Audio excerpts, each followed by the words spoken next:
I am Nancy, and I have an older brother named Keith who is 7 years my senior. Keith has always been academically exceptional since childhood, consistently delivering top-notch performances. He graduated from a prestigious high school and university, making our parents immensely proud. However, the constant praise and high expectations seemed to shape his personality in an unexpected way as he grew older. After completing his education and securing a new job, Keith decided to leave our family home. During his departure, he sarcastically remarked about being unable to endure the mundane life in our house any longer. I can vividly recall the mixed emotions on our parents' faces at that moment: surprise and the hint of sadness. In the past, Keith was a cheerful and cherished member of the family. Personally, I felt a twinge of anger. I never excelled academically or in sports like my brother did. My high school wasn't super prestigious, but I valued the warmth and love within our family. Both Keith and I owe our lives to our parents' support. It saddened me that he seemed to overlook the importance of our family bonds. As a child, Keith was my hero, handling everything perfectly and caring for me. However, as I approached graduation from high school, he began questioning the need for higher education and dismissed my pursuits. When confronted by our parents, he blamed them for his changed attitude. Despite the challenges, I persevered, entering a national university and securing a job at my dream company. My parents' encouragement helped shape me into a kind-hearted person. However, my brother's life took a different turn. He was already married, and neither my parents nor I had met his wife. One day during work hours, I received an unexpected call from my mother. Worried about the unusual call, I stepped outside to answer discreetly. My mother's voice, softer than usual, revealed that my father had suddenly fallen ill. Distressed by the news, I immediately informed my supervisor, rushed to the hospital, and hoped for the best. Entering the waiting room, I was met with my mother in tears, desperately seeking comfort. Anxious, I asked, "What happened, Mom?" I anxiously sat beside my mother, struggling to comprehend how my father, who seemed perfectly fine that morning, had suddenly ended up in this condition. My words tumbled out one after another as I asked the question that refused to settle in my mind. After a brief pause, my mother quietly uttered, "Your father has been diagnosed with cancer." Time seemed to freeze as the weight of her words sank in. The surprise and anxiety within me spilled out in my voice. My mother took a deep breath and, with a tone heavy with sadness, continued, "It's stage 4. The cancer has spread to the bile duct, and they said it's hard to remove it all." Her tears flowed uncontrollably, and I struggled to find words as I listened to this devastating news. Seeking a glimmer of hope, I inquired about the next steps in treatment. My mother nodded somberly, and after a short pause, the attending physician arrived to explain the detailed condition and treatment options. The grim reality hit us as we learned that the illness had progressed more than expected, with confirmed metastasis to other parts. The doctor conveyed the significant risks of surgery and the uncertainty of success. My mother and I, holding hands, tried to come to terms with this harsh reality. The doctor's matter-of-fact words emphasized the gravity of the situation. We were faced with crucial choices: continuing with chemotherapy or opting for support in a palliative care ward. The heavy silence in the waiting room was broken only by the ticking of the clock's second hand. As tears quietly streamed down my mother's face, I pondered how to approach the situation. Despite the challenging circumstances, necessary discussions needed to take place. Realizing the importance of including my brother Keith, I suggested contacting him immediately to make a decision together. With a forced smile, my mother admitted that she had already informed Keith, but he hadn't responded. Recalling my brother's nature and past events, I had a premonition of his potential reaction. Keith tended to get upset when seeking help, avoiding tough decisions. Determined to involve the entire family in this critical decision, I persisted in calling him. After more than 10 attempts, I finally heard my brother's slightly irritated voice. "Why do you keep calling me?" he snapped. Urgently and anxiously, I explained Dad's condition, questioning why he hadn't come to the hospital despite being informed. His response lacked empathy or understanding, shaking me to the core. Unmoved by the gravity of the situation, he dismissed it as unnecessary concern, stating, "There's no point in discussing further.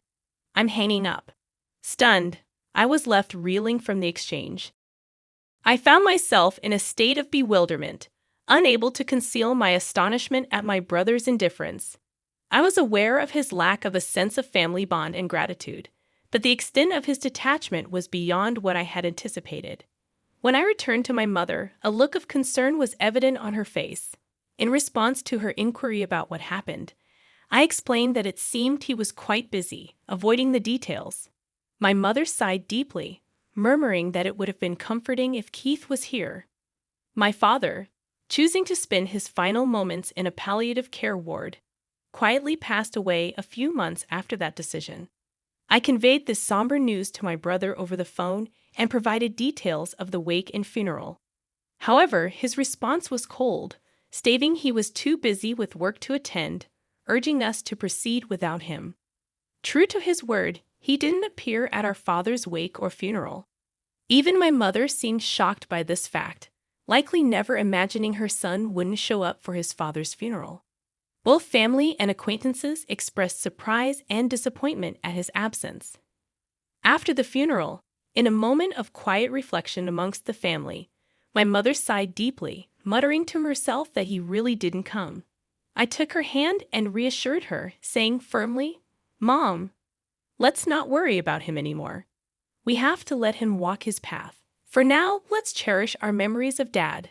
My mother tightly squeezed my hand in response, smiling and saying, "Thank you."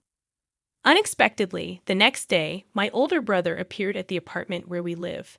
His usual expression was replaced with an urgent restlessness.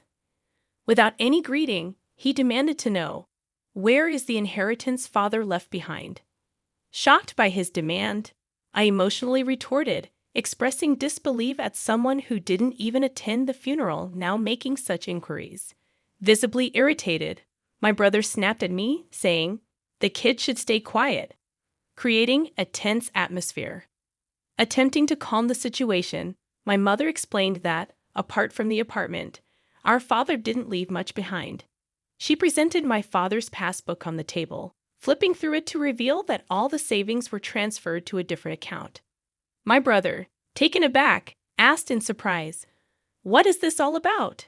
Gently, my mother replied, "Your father instructed to move all the money to my account earlier. Also, this apartment's name has been changed, and now it's in my name." Left speechless, my brother clicked his tongue in frustration and left. Watching his departing figure, we were once again filled with admiration and gratitude for our father's foresight and his plan to protect the family. A few months later, my mother unexpectedly fell and was rushed to the hospital. The family was filled with shock and concern upon learning that she had pneumonia in a more advanced stage than initially thought. Despite feeling relieved when she was diagnosed with a minor cold at a small clinic, detailed examinations at a major hospital revealed a much more severe condition with only about 3 months to live. Hearing this news left me at a loss for words. I found it hard to believe, especially considering how healthy she appeared. Tragically, just a few days after the 3-month mark, my mother quietly passed away. The absence left behind an indescribable stillness and sorrow. Filled with guilt and grief, I questioned why I hadn't noticed sooner or taken her to a larger hospital immediately. Even after learning about my mother's pain, my brother showed no signs of coming to our house. My aunt, my mother's sister, and I handled the arrangements for the wake and the funeral. Understandably, it was a significant shock for my aunt that my brother didn't appear at our mother's last rites, just as he hadn't for our father's. Although my aunt was extremely outraged, I felt that expecting anything or saying anything to my brother was meaningless, recalling his past actions. However, a few days after the funeral, as my aunt and I were sorting out the heirlooms, my brother appeared again, accompanied by his wife, whom we were meeting for the first time. "Where's Mom's inheritance?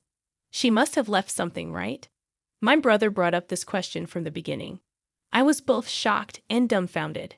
My aunt, equally stunned, stared at him in disbelief. The most astonishing thing was that beside my brother stood his wife, my new sister-in-law, who neither met our eyes nor greeted us, just standing silently next to my brother. Even more shocking was that my brother did not even visit our mother's grave. Brother, please at least pay your respects to our parents. At the very least, visit Mom's grave, I said calmly. With a sneering laugh, my brother responded, "Does that even mean anything?" He quickly followed with, "By the way, how much of Mom's inheritance is left?" At that moment, May's expression changed drastically. In a voice filled with anger, contrasting with her usual warmth, she sternly admonished Keith, "How can you think of such things at a time like this? Nancy is managing the funeral on behalf of both of you, putting in all her effort. Shouldn't you act with a bit of gratitude, thinking of your parents?" Ignoring our aunt's anger, my brother responded dismissively, "Auntie, it's none of your business. Don't interfere."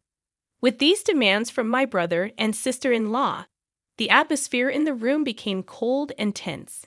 Behind my brother, my smiling sister-in-law said, "Of course, I remember your name, Nancy. Do you plan to keep all of your mother's inheritance for yourself?" "Sorry, but we can't allow that. This apartment is so lovely. I think it's perfect for us." I never imagined that my brother and his wife would say such things. "Why should I have to leave for the sake of both of you?"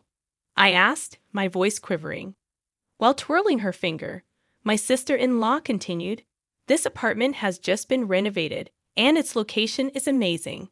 It's close to the station, and there are plenty of shops, so we'll be living here." At the peak of my anger, I confronted my big brother, asking, "All you care about is the inheritance. What are you thinking?" Unable to hold back, I raised my voice, turning away. My brother let out a heavy sigh. Such vulgar behavior. "Do you think raising your voice solves everything? We'll be back here in 3 days. Have everything ready to move out by then." With those words, their intentions became crystal clear. A mix of my anger and sadness bubbled up, and I couldn't stop my tears from flowing. But this wasn't just a one-time event. I had to think about what to do next. Determined, I wiped my tears, and my aunt gently tapped my shoulder, handing me a letter. The delicate handwriting of my mother adorned the envelope's surface. "What's this, Auntie?" I cautiously opened the envelope, my aunt explaining, "Your mother entrusted this to me for a just-in-case scenario. She told me to give it to you at the right moment." Tears formed in her eyes as I unfolded the paper inside. My mother's beautiful handwriting filled the page. "To my precious Nancy, if you are reading this letter, it means I'm no longer in this world. I'm truly sorry for our parting," it began. A warmth filled the back of my eyes, tears beginning to flow. The letter continued, "You might have Keith visit the house concerning the inheritance, but don't worry, everything that your father handed down to me is now yours." I was at a loss for words, unaware that my mother had thought this far ahead and prepared everything in advance. The letter expressed her apologies for leaving me alone suddenly, but mentioned she was at peace, having witnessed how much I had grown into a wonderful person. While learning is essential, it's not everything. The kindness and compassion you learn through your interactions with people hold the most value, she wrote. Expressing pride in me, my mother stated, "Your father and I were genuinely happy to see you grow up with such a warm heart until our last days." The letter conveyed heartfelt gratitude, leaving me overwhelmed. Despite the tears blurring the words, I was determined to take in every sentiment my mother had conveyed and continued reading. She revealed that, following my father's wishes, she had secretly changed the apartment's ownership to my name. "I'm sorry for using your seal without permission, but it was both your father's and my wish. Please don't be angry," she wrote. The letter encouraged me to persevere through life's ups and downs, urging me to stay strong and find happiness. The letter ended, and tears streamed down my face, wetting the paper. My aunt, standing next to me, pressed her eyes and shed tears alongside me. "Your sister truly cared about you. In her heart, you were a treasure," my aunt said gently, holding my hand. From the envelope, a bank book in my name emerged, revealing a substantial amount, likely the inheritance my mother had saved for me. A few days later, my brother and his wife showed up at the house without even knocking on the door.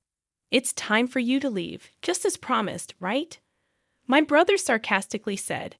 As I stood still, my sister-in-law became irritated, demanding, "Isn't it your duty to leave quickly?" I took a deep breath, looked them straight in the eyes, and calmly stated, "Actually, this house is now under my name." The room's atmosphere became tense. My brother and his wife looked at each other, exclaiming, "What kind of joke is this? I am the eldest son. I should inherit the house, right?" My brother said, clearly shaken. Beside him, my sister-in-law stared at me, saying, "This is the first I've heard of this." However, I had decided to state the facts. The house and the inheritance are all managed under my name, so there's nothing to divide. My brother frowned and insisted, "Then hand over half of that inheritance to us." I questioned, "But this money was left for my future and to ensure that I take care of the house. You always looked down on me, and now you're asking for money. What changed?" His face turned red, and surprisingly, my sister-in-law exclaimed, "Wait, what is this? This isn't what we were expecting."